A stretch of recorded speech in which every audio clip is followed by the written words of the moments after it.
Hi, it's Yehuda Richter here. I wanted to just show you a article which I wrote for the blogs when I was writing in Times of Israel, which I haven't done now for almost a year. The name of the blog was SIT Replaces Morse Code's Distress Signal in the USA, SOS. Of course, we all know what SOS stands for. It's actually the three call letters in the Morse code that express distress when anybody is sending them. But for this article, which I sent, or which I published on January 12th, 2021, because it was 8 days prior to the U.S. inauguration, the inauguration of the Democrats into Congress, which resulted in them taking control of both the House and the Senate. I did not have a good feeling what the future of America would be in that following 2 years.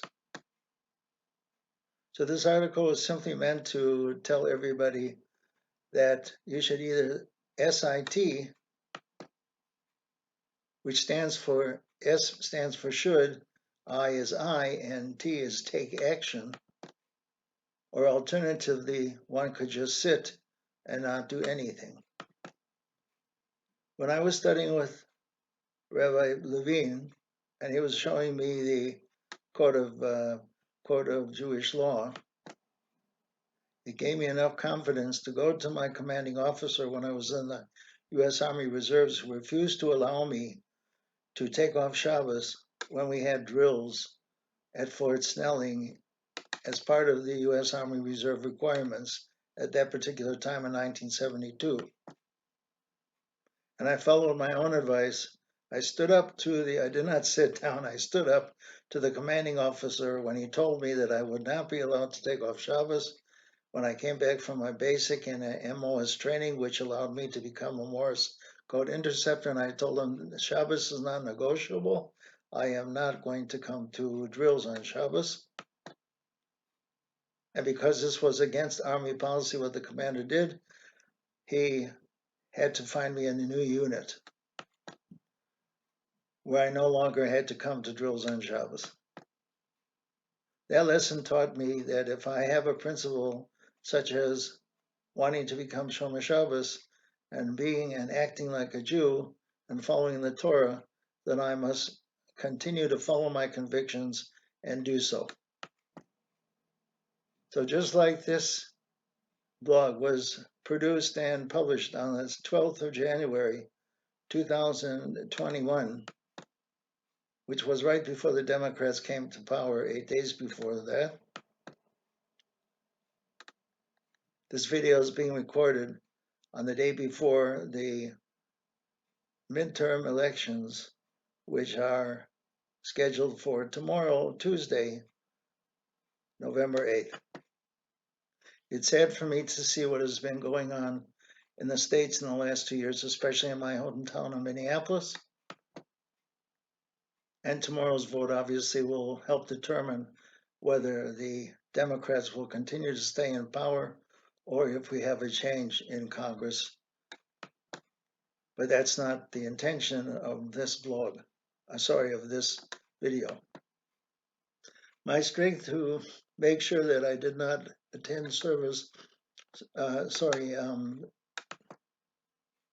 I did not attend meetings on Shabbos was tested when the commander demanded that I do attend those Shabbos meetings. And I'm convinced that because of my decision,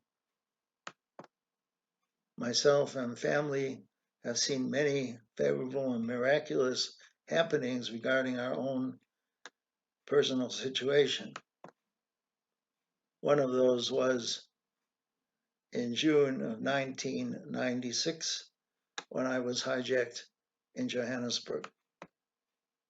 It was then a decision to make whether I would stay and not say anything and sit and do nothing, or whether I thought it would now be a message from Hashem that now is the time to leave and take my family on Aliyah. And that was the key factor that made the decision to do so, to come on Aliyah.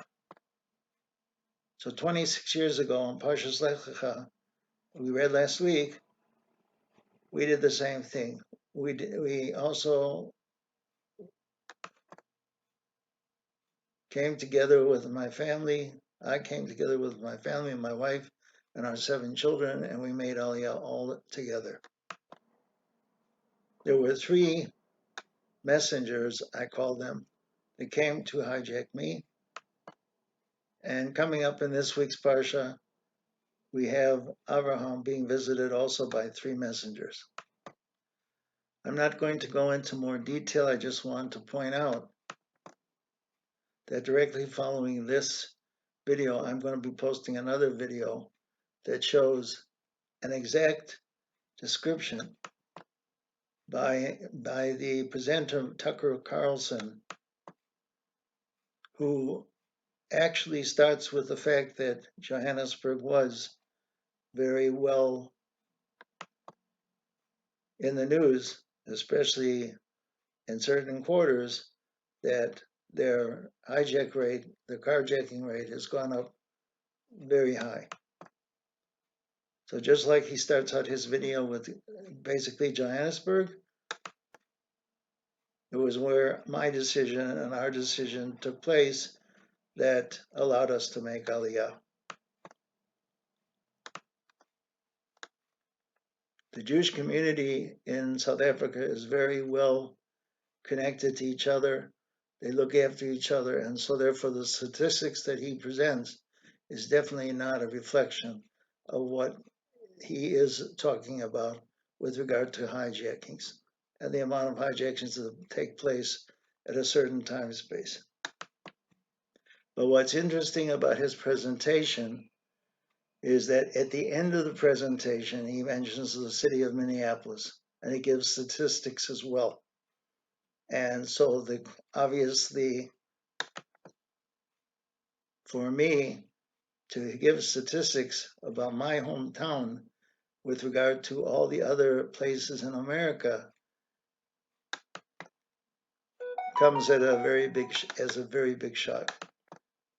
So I'm going to stop now, and the next video will be posted with Tucker Carlson and the presentation I have just described to you. Call to.